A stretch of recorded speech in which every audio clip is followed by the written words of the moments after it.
안녕하세요. 간조정보통 도리쌤과 함께하는 공중보건 세 번째 시간입니다. 오늘은 질병의 발생 3요소, 병원체의 7종류, 병원체의 성질, 예방의 수준, 질병의 자연사 5단계와 예방 수준 등 굵직한 내용으로 공부하겠습니다. 질병 발생의 3요소는요. 첫 번째, 병의 원인이 있겠죠. 병의 원인은 물리적인 거, 화학적인 거, 생물학적인 거 세 가지가 있는데 우리가 주로 감염병 얘기를 하다 보니까 병인, 병의 원인 그러면 생물학적인 병인, 즉 병원체 7종류를 주로 다루고 있습니다. 그렇지만 온도, 기압, 방사선 등 물리적인 병의 원인도 있고 화학약품이나 기타, 중금속 등 화학적 병인도 있습니다. 두 번째, 숙주. 누구에게 질병이 발생하냐는 거죠. 주로 사람과 동물이죠. 우리는 사람과 관련된 공부를 하죠. 사람이 숙주로서 변수가 연령이나 성별, 인종, 특히 가장 큰 변수는 생활습관이라고 할 수 있습니다. 세 번째, 환경은요. 아까 얘기했던 병의 원인, 병인과 사람, 숙주를 둘러싼 환경이라고 볼 수 있습니다. 병원체, 즉 병을 일으키는 미생물 7종의 성질을 공부하겠습니다. 7종은 다음 기회에 다룰 거고요. 그러한 병원체 7종의 첫 번째 성질, 감염력. 감염력은 병원체가 숙주에게 들어와서, 즉 침입해서 자리 잡고 증식하는 능력입니다. 병원체가 자리 잡고 증식했다고 해서 다 병을 일으키는 건 아닙니다. 두 번째, 병원력. 그렇게 감염, 즉 자리 잡고 증식한 그 병원체가 병을 일으키는 능력, 그게 병원력입니다. 그런데 다 병을 일으켰다고 해서 정도가 똑같진 않죠. 세 번째, 동력.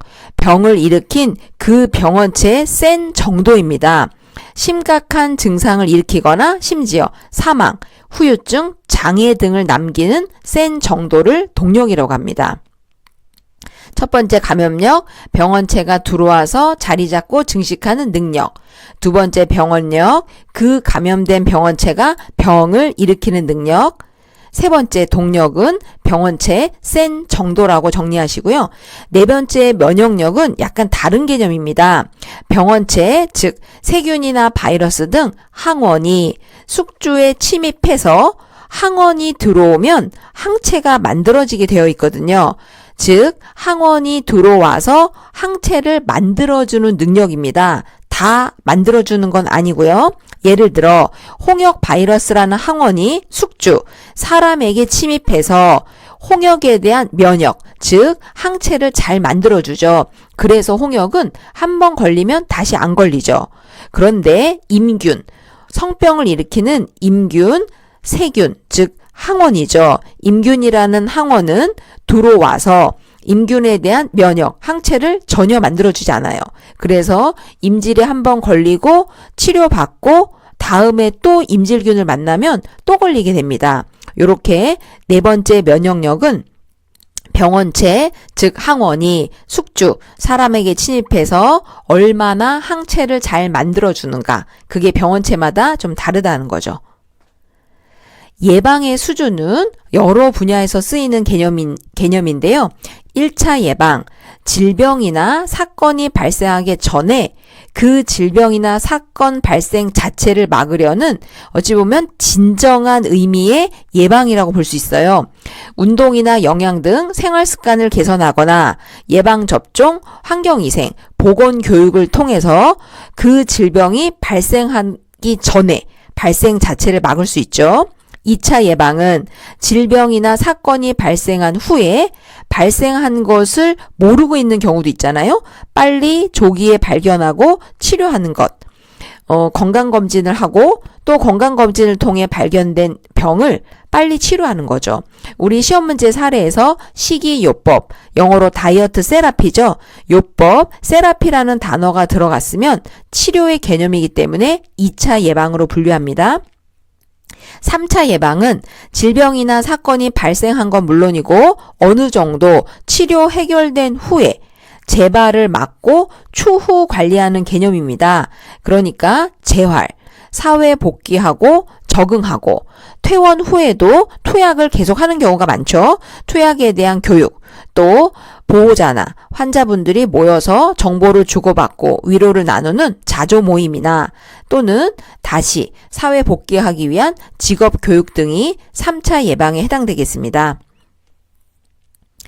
질병의 자연사, 질병의 자연적인 역사는 5단계고 방금 공부했던 예방 수준은 3차입니다. 이 두 개를 매치한 표로 공부할 텐데요. 먼저 질병의 자연적인 역사, 히스토리 5단계는요. 비병원성기, 병을 일으키지 않는 단계입니다. 2번 초기 병원성기, 병을 일으키기 시작하는 초기 단계란 뜻이고요. 3번 불연성, 증상이 보이지 않는다, 무증상이라고 말할 수 있죠. 4번 발현성, 증상이 보인다는 뜻이죠. 5번은 회복기입니다. 그럼 질병의 자연사 1단계 비병원성기는 질병을 일으키지 않는 단계니까 건강을 유지하고 그것을 증진하도록 조치하겠죠. 두 번째, 초기 병원성기는 이제 막 질병을 일으키는 시기이기 때문에 아직 나는 안 걸렸지만 걸릴지도 모르는 감염병이 유행하고 있는 단계라고 볼 수 있습니다. 아직 안 걸렸으니 예방접종을 받을 수 있겠네요. 세 번째, 불연성, 걸렸는데 감염되었는데 증상이 안 보일 뿐이죠.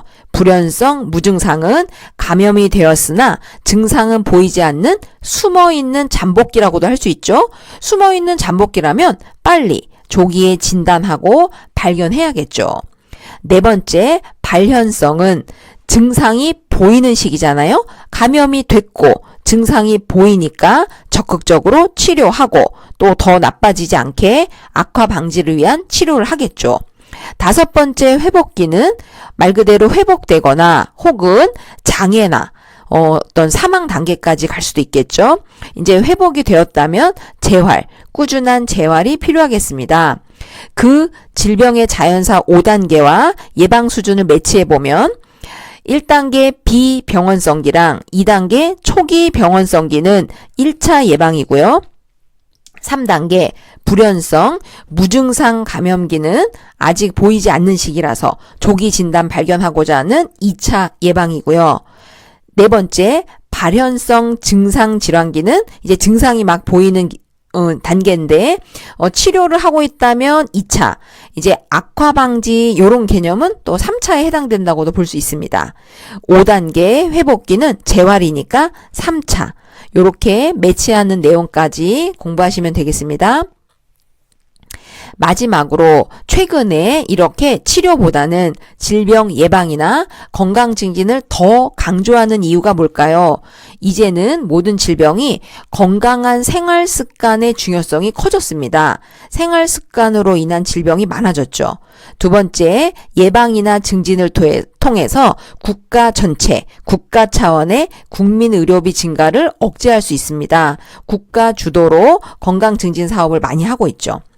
세 번째, 노인 인구가 증가하면서 과거에 있던 급성 감염성 질환보다 만성 질환, 즉 생활 습관으로 인한 만성 질환의 비율이 증가하였기 때문에 이제는 치료보다는 예방이나 건강 증진을 더 강조하고 있습니다. 오늘 여기까지 하고요. 다음에 여기서 또 만나서 함께 공부합시다. 감사합니다.